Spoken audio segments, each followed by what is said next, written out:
Добрыя навіны для Беларусі. У траўні ў беларускіх паліклініках пачнуць рабіць бясплатныя прышчэпкі ад віруса папілёмы чалавека для дзяўчынак 11 гадоў. Чаму гэта важна? Вірус папілёмы чалавека – гэта адна з галоўных прычын раку шыйкі маткі. Рак шыйкі маткі ў Беларусі займае другое месца сярод онкозахворванняў у жанчын.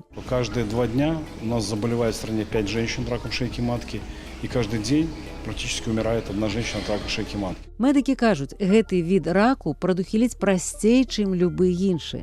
Скрынінг у спалучэнні з вакцынацыяй дапамагае знізіць узровень захворвання на 90%.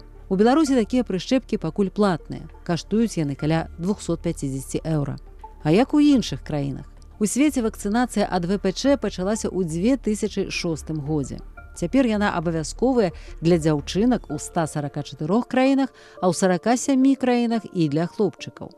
У Еўразвязе і Грузіі беларусы бясплатна могуць зрабіць прышчэпку дзяўчынкам 9-14 гадоў па страхоўцы. Пра падрабязнасці наконт прышчэпкі запытайцеся ў свайго тэрапеўта.